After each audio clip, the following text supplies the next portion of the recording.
Bagaimana kabar kalian hari ini? Kalian sudah olahraga belum pagi ini? Jangan lupa berjemur ya, biar tetap sehat. Oh iya, pasti kalian bingung kan kenapa Lala bawa bungkus plastik ini? Bungkus plastik ini mau Lala daur ulang menjadi tempat pensil. Penasaran kan? Selain melihat kreasi Lala, kita juga akan mempelajari banyak hal seru lainnya loh, seperti mempelajari pidato dan profil Melati dan Isabel Wilson, dan mengetahui perbedaan fakta dan opini. Lalu menghitung banyaknya pohon yang bisa ditanam di suatu lahan, dan berlatih konsep matematika min dan median dari data yang diberikan. Nah, siapkan alat tulismu ya teman-teman. Lalu kita berdoa bersama dulu yuk, biar apa yang kita pelajari hari ini bermanfaat. Berdoa dimulai. Amin. Sekarang ikutin Lala yuk.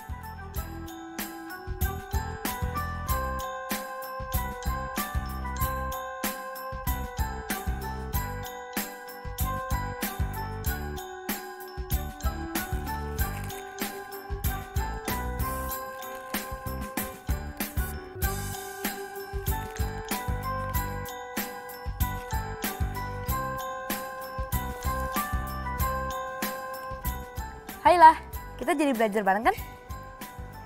Jero udah datang. Bukannya belajarnya nanti siang ya? Abisnya aku bingung di rumah mau ngapain, jadi aku agak pagian deh kesininya. Oh gitu. Kalau begitu aku selesain ini dulu ya. Cepet kok.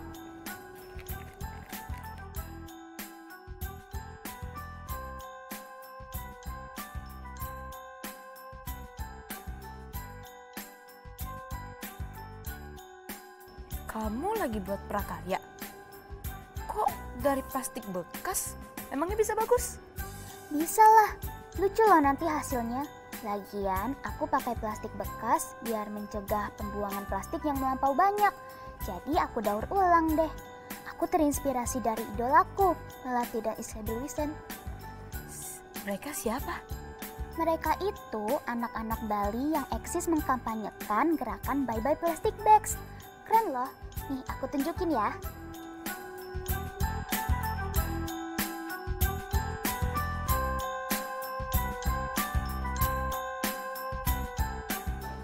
Melati dan Isabel Wixen itu adalah kakak beradik keturunan Belanda yang lahir di Bali. Keduanya sudah menjadi pembicara internasional loh untuk mengkampanyekan Bye Bye Plastic Bags di beberapa media dan forum internasional seperti PBB. Mereka mendirikan Bye Bye Plastic Bags tahun 2013 dan tekad mereka diakui saat menerima BEMBI Awards tahun 2017 di Berlin, Jerman. Wah, keren juga ya mereka. Aku paling terinspirasi sama pidato mereka yang ini. Aku bacain ya. Mana yang benar? Bali adalah pulau para dewa, sebuah surga yang hijau. Atau Bali adalah surga yang hilang, sebuah pulau penuh sampah.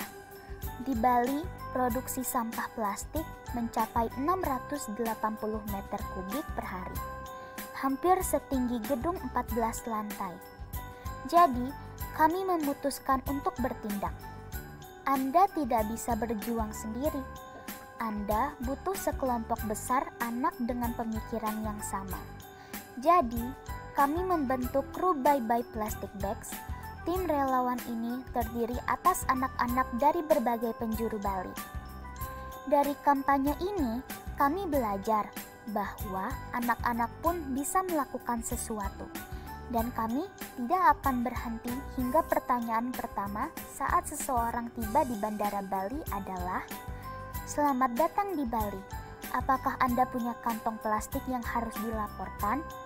Om Shanti Shanti Shanti Om. Terima kasih. Wah, mereka keren sekali ya. Pantas saja kamu mengidolakan mereka. Pidato yang mereka sampaikan bagus. Fakta dan opini yang mereka sampaikan juga menarik. Fakta dan opini? Iya.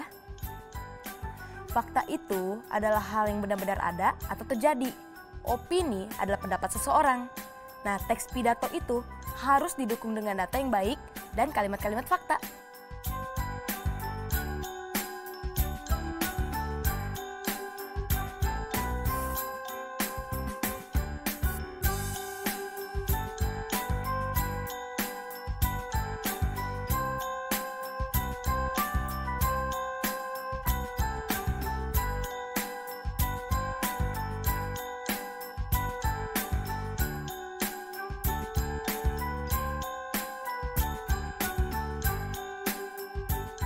Begitu.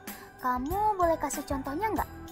Kalau contoh opini dari pidato tadi adalah Bali adalah surga yang hilang, pulau penuh tumpukan sampah. Nah, faktanya adalah semua sampah plastik di Bali berakhir di saluran pembuangan, lalu di sungai dan akhirnya ke laut deh.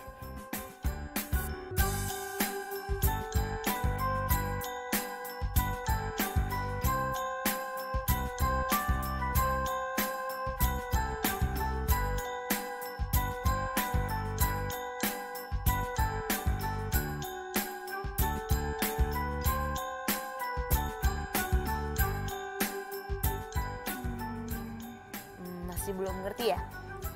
Ingat, kalau fakta adalah hal yang benar-benar terjadi. Kalau opini adalah pendapat. Gimana kalau kita main tebak-tebakan aja? Ku sebutin kalimatnya, kamu tinggal jawab yang mana opini dan yang mana fakta. Boleh tuh.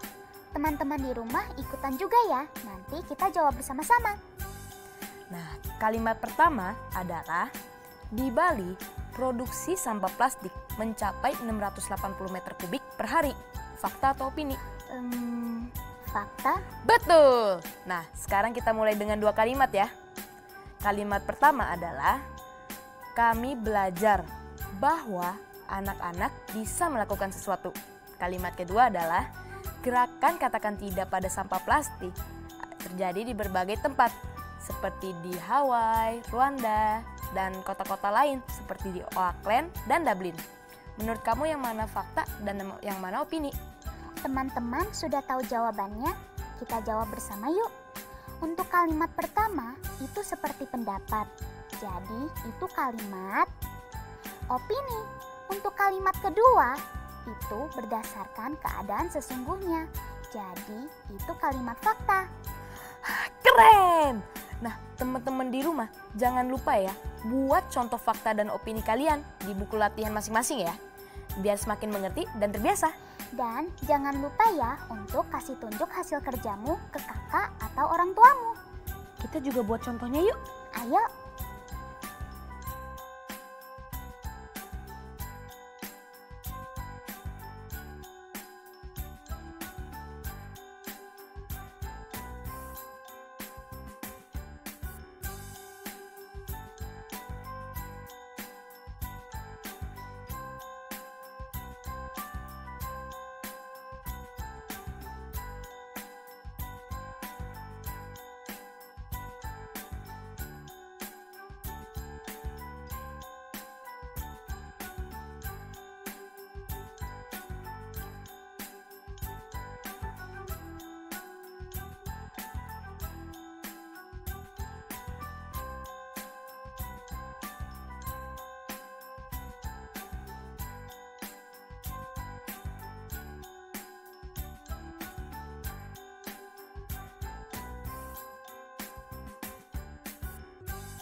Sebenarnya ada cara lain gak sih untuk menyelamatin bumi?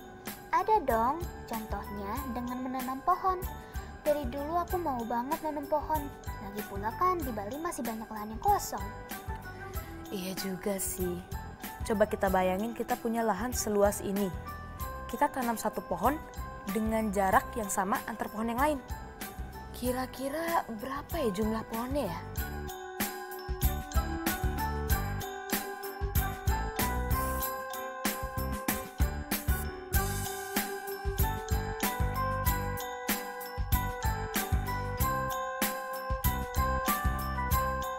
Berapa ya teman-teman? Yuk kita hitung bersama. Kita bisa lihat bahwa ada 1, 2, 3, 4, 5, 6 bagian lahan. Tiap lahannya bisa menampung 2 pohon. Maka total pohon yang bisa ditanam di keseluruhan lahan berjumlah 6 lahan dikali 2 pohon sama dengan 12 pohon.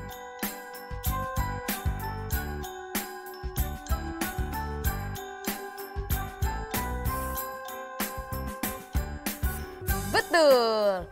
Atau kita juga bisa begini cara menghitungnya teman-teman. Kita lihat bahwa lahan terbagi menjadi 3 kolom bukan? 1 kolom yang telah terisi bisa ditanam dengan 4 pohon.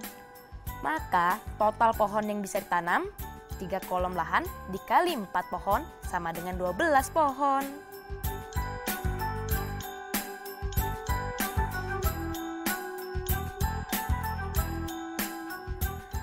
Aku jadi ingin menanam pohon.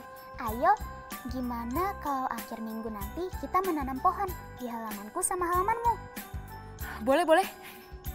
Meskipun kita menanam pohonnya cuma sedikit, setidaknya kita bisa mengurangi efek rumah kaca yang menyebabkan pemanasan global.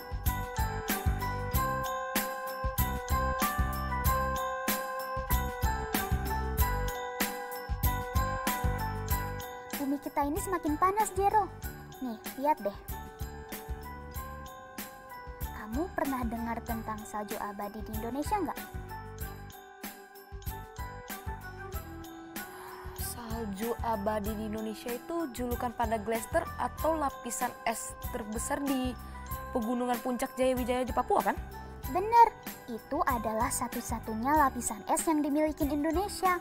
Tapi sayangnya dari tahun ke tahun ketebalan es di Puncak Jaya Wijaya semakin menipis karena mencair akibat pemanasan global.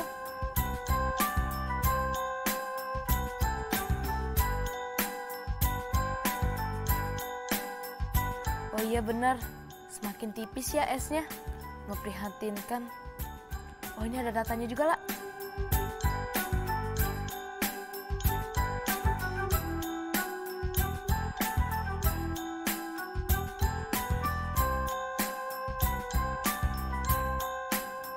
Melihat data ini jadi ingat pelajaran yang kemarin. Kau masih ingat gak? Yang tentang min, median, dan modus ya? Teman-teman juga masih ingat kan? Bagaimana kalau kita cari min dan mediannya dari data ini bersama-sama? Ayo, teman-teman, tulis jawabanmu ke buku kerja atau buku tulismu ya.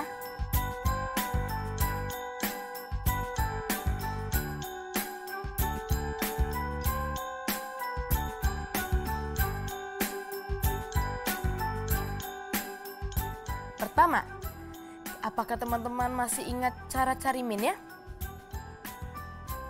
Benar, cara cari min-nya adalah kita jumlahkan semua datanya lalu dibagi dengan banyaknya data. Maka min sama dengan 31,5 ditambah 26,2 ditambah 20,5 dibagi 3 sama dengan 78,2 dibagi 3. Jadi jawabannya adalah 26,0666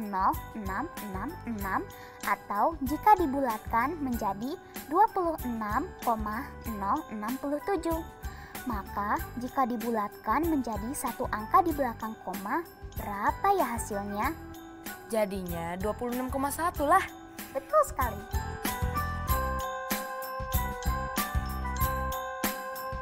Nah, sekarang kita cari mediannya ya teman-teman. Apakah masih ada yang ingat juga cara cari mediannya? Benar, cara cari mediannya adalah kita urutkan dari yang paling terkecil. Hasilnya jadi seperti ini.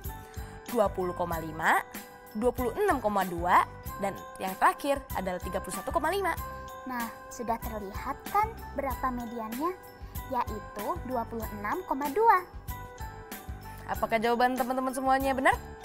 Kayaknya masih ada yang belum ngerti deh. Gimana kalau kita latihan lagi?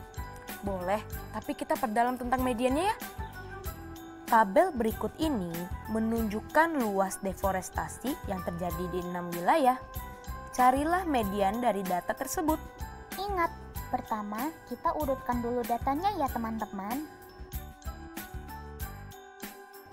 Apakah kalian sudah urutkan? Jika sudah diurutkan, jadinya akan seperti ini. Diketahui nilai tengahnya adalah wilayah A 800.000 dan wilayah F 850.000. Terus gimana ya kalau nilai tengahnya ada dua seperti ini? Teman-teman ada yang tahu? Iya, caranya dengan jumlahkan dua data tersebut dan dibagi dengan 2. Maka 800.000 ditambah 850.000 dibagi 2. Maka hasilnya 1.650.000 dibagi 2 sama dengan 825.000.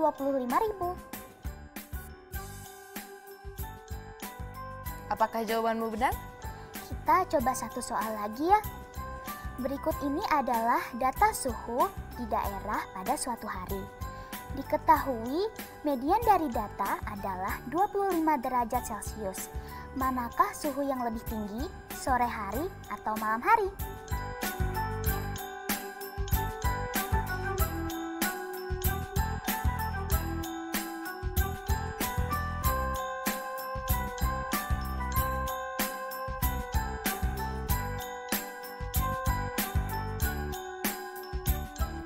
Nila, ada yang jawab. Katanya suhu di sore hari lebih tinggi daripada suhu di malam hari. Apakah benar? Benar sekali. Tapi bagaimana cara mencarinya ya?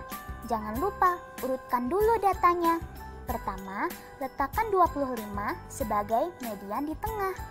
Dengan begitu, akan terlihat bahwa suhu di sore hari terletak setelah suhu di pagi hari dengan nilai 25. maka suhu pagi lebih kecil dari suhu sore. Dan suhu sore lebih kecil dari suhu siang. Dengan begitu, bisa diketahui suhu sore hari adalah 26 derajat Celcius.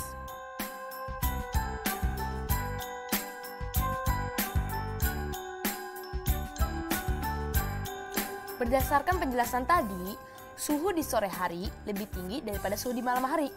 Suhu di sore hari adalah 26 derajat Celcius, suhu di malam hari adalah 24 derajat Celcius. Maka suhu di sore hari lebih tinggi daripada suhu di malam hari.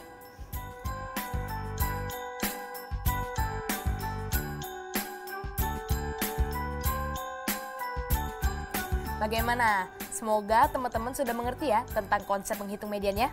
Tapi jangan lupa untuk terus latihan di rumah ya, biar semakin paham. Oh iyalah, karena keasikan belajar dan ngobrol, prakarya kamu jadi nggak selesai-selesai deh. Maaf ya.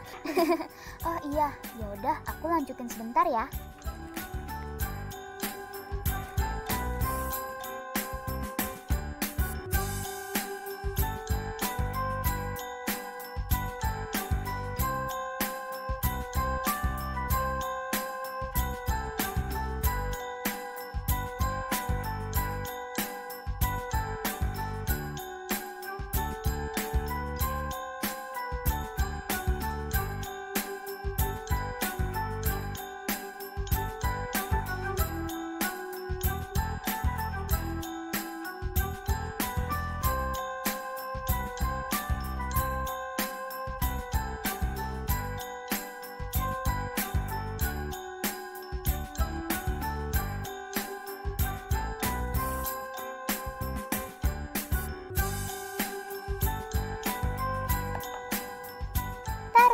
Jadi deh. Wah, bagus juga ya. Berkat kamu, aku jadi sadar kalau sampah plastik didaur ulang bisa jadi semenarik ini. Benar kan? Dan teman-teman juga, bukan hal ini aja yang kita pelajari hari ini. Ada banyak banget yang kita pelajari hari ini. Contohnya, aku mempelajari berpidato dan profil Melati dan Isabel Wilson. Dan aku belajar tentang perbedaan fakta dan opini, serta cara menghitung banyaknya pohon yang bisa ditanam di suatu lahan. Dan yang terakhir, kita berlatih mengeksplorasi data untuk kemudian diurutkan dan dicari min dan mediannya.